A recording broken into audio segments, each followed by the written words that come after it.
नमस्कार, महाराष्ट्र वृत्तदर्शन न्यूज मध्ये आपलं स्वागत आहे। मी पूनम फडतरे। वंचित बहुजन आघाडीचे उमेदवार गोपीचंद पडळकर यांनी आपला उमेदवारी अर्ज दाखल केला आहे। यावेळी मोठे शक्ती प्रदर्शन केले। रॅलीत हजारो लोक सहभागी झाले होते।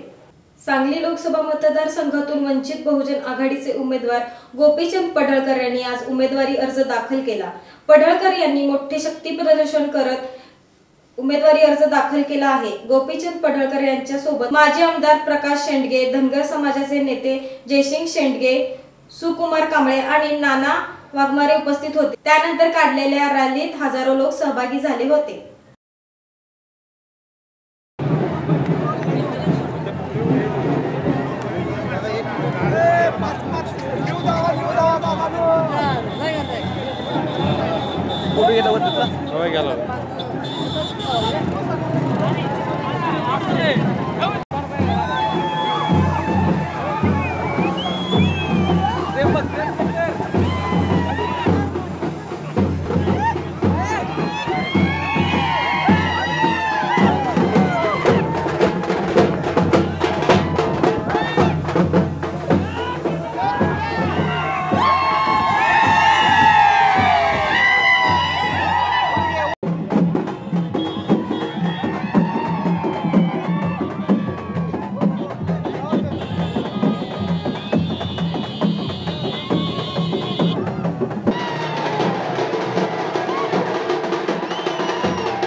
सांगली लोकसभा निवडणुकीमध्ये मी आज निवडणुकीचा अर्ज वंचित बहुजन आघाडीच्या एबी फॉर्मवरती दाखल केला आहे।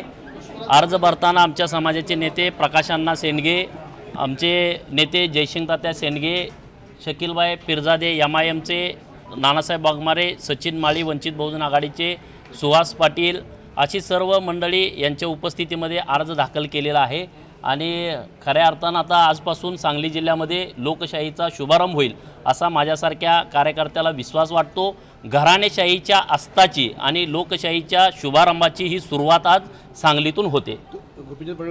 विशाल पाटील आणि संजय पाटील या एकाच नाण्याच्या दोन बाजू आहेत। त्यांचे जरी आज सभेमधनं जर त्यांचे वेगवेगळे विषय जरी मांडत असले तर ते जवळचे नातेवाईक आहेत। त्यांचं काही बाजू वेगळी नाही, त्या दोघांचे मुद्दे एकच आहेत आणि त्या दोघांच्या विरोधामध्ये, घराणेशाहीच्या विरोधामध्ये माझी निवडणूक आहे। विशाल पाटलांच्या स्टेटमेंटला काही महत्त्व नाही आहे। ते 4 दिवसात जाऊन त्यांना भेटतील, निवडणूक झाल्यानंतर ते एकत्र येतील, असं कुठलं तात्विक त्यांचं भांडण नाही। हे फक्त त्यांचं भांडण फक्त स्वतःचे गट टिकवण्यासाठीचं हे भांडण आहे। हा व्हिडिओ जर तुम्हाला आवडला असेल तर महाराष्ट्र वृत्तदर्शन न्यूज चॅनलला सबस्क्राइब करा, लाईक करा आणि शेअर करा।